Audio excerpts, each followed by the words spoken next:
Inuyasha was an amazing series that took viewers to a magical world of Feudal Japan. Most of this is perfect, but not everything can be explained.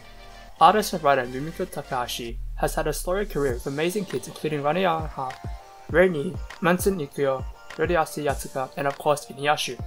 Her ability to weave an interesting story that lives of more characters in the creative few instances could have imagined how her made one of the most well-known and beloved characters of anime and manga throughout the planet. That being said, there were a few things about Inuyasha that just don't make a lot of sense when you get right down to it. We found 10 that defy explanation and made more than a few fans scratching their heads in disbelief. This article covers aspects of the anime that are a little wonky without going into the manga.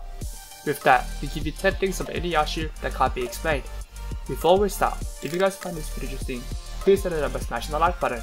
If you enjoy the content of our video playlist and want to see more, please subscribe and don't forget the notification bell link and latest updates.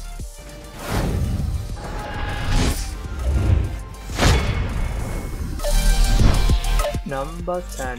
Why didn't Kokumi leave the shards at home? Kokumi and Inuyasha are the only people who have the ability to travel to the Bone Eaters world from the present and past. This was something of a strategic advantage nobody's would think throughout the series. As the group recovered shards, they were kept in Feudal Japan. Why did she simply take them to the present and keep them somewhere safe? Presumably, the shards would have been safe in the present without the threat of some demon stumbling upon them and taking them for themselves. This not only doesn't make sense, but it also seems like a missed opportunity. Kokumi and Inuyasha could have banked on the security of a 21st century and ensured the safety of the shards, but they never seem to have the idea, which doesn't make much sense at all. Number 9. Shushimaru's sword. Another nitpicking piece has to do with Shushimaru's sword, which he somehow kept but got rid of whenever he transformed. Technically the sword was instrumental for his transformation, but doesn't explain what happens to it when he transforms to a human into his full demonic form. Does the sword get absorbed into his new body or simply disappear only to reappear when he comes to human form? It seems like this was one of those things the viewers accept because there are explanations given, but it doesn't make much sense when you think about it for more than a minute or two. Magical swords have to go somewhere when the person holding them transforms to a giant dog master, but that doesn't mean the series had to show that it happened to them. Number 8. Kokumi and her bike. This one might be a little bit more in the nitpicking category than anything else, but how did Kokumi get her bike up and down the wall without some sort of rope or pulley system helping her out? This is one of those things that doesn't make any sense when you think about it for more than a second, because we all know bikes aren't something you can simply pick up and move easily. Granted, they don't weigh a lot, but that doesn't mean she was able to easily move it into and out of the wall. It is a big thing in the series. This jump seems like lazy riding when you get down to it, but there is no way she could have carried that bike easily to the wall each and every time she needed it. Number 7. Events in the past have no effect on the future or present. Time travel is one of those storytelling tropes that often raises more questions than it answers. Paradoxes form all the time based on events carried out in the past. Inuyasha is no different, seeming as the majority of the series take place in Feudal Japan. Kokumi's actions in the past should have made a huge impact on the present, but every time she returns to her time, nothing has changed. This doesn't add up when you consider all the events she takes part in. How has she not affected her timeline and made everything different? These questions are a danger of time traveling and storytelling, but they also part of the fun. Her actions in the past could have resulted in the present as she knows it, but there is never an explanation given, so who knows. Number 6. Kogo in the final chapter. Like most anime, Inuyasha closed up with a pretty good explanation of what happened to the main characters in the series. Unfortunately, one character was left out without much as said to what happened to him. Kogo was notably absent in the series picked up 3 years after the events of the final chapter. Where was Kogo, what happened to him, and why didn't we get to see him? It seems plausible they returned to his pack, but for a character who spent so long chasing after Naraka, it seemed like there was something missing when it came to his story's conclusion.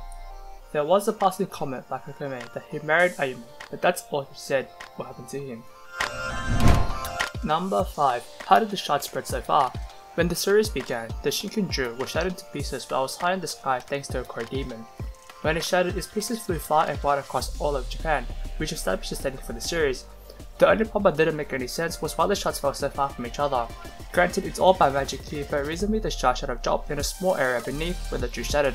It's one of those aspects of the series that only works if you don't think about it much, or know anything about physics of gravity. Of course, the series would have been over and done if all the characters do was scour a small area to look at the shards. Number 4. Shanghai's costume changing ability. While we get this in anime and there are aspects of the series that shouldn't make sense, there are a few things about Shanghai that just doesn't work when scrutinized. The biggest flaw that drew our attention was Shanghai's supernatural level of costume changing that made it seem like her watcher was magically activated. Shanghai's temperature ability changed into her Demon Slayer outfit in a manner that makes it seem impossible. She also for some reason whipped her hair into a ponytail to complete the example, which is certainly impressive, but probably not necessary.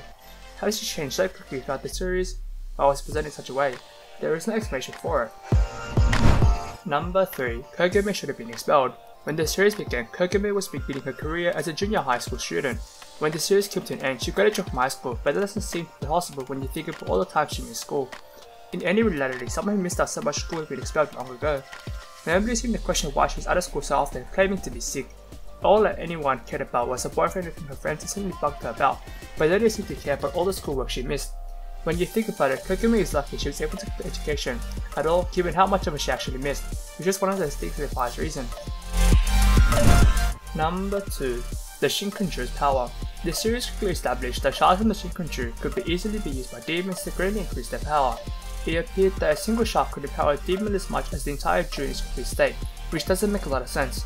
Why would a small silver of a Shinkonju increase the power of a demon in a way comparable to the whole Ju? This was never established as something that was going on, but it certainly seemed that way. Each demon the group found would possessed by a shard where it became fully powered and was a serious threat to anyone it came across. It simply doesn't make sense that a small silver Ju could work to empower a demon in the same way the entire Ju did. Number 1. Inuyasha's evil side. Inuyasha spent a lot of time suppressing his more evil traits, but he required this sword to truly keep it at bay. This begs the question, why did he discriminate out his evil side a long period before he was able to get a hold of his sword? The sword was used to seal his demon blood and keep his evil side at bay, but it had to be in possession after it was broken to keep it still active. So because of this, it should have been much harder for him to keep the evil aspect of himself suppressed before he was able to get hold of the sword. This is somewhat explained in the series, but it didn't make a lot of sense looking back at it. Inuyasha is a classic anime that was watched by many viewers when they were younger, which was loved by many, but now as we're older we heard about these things, we actually question why Inuyasha did this. Did you know about these things before watching the video? Which of these surprised you the most? Are there any other things that made no sense that we missed out on? Let us know down in the comments. If you want to give your family a surprise gift for any special occasion, you can always check our website and look for creative and adorable gifts.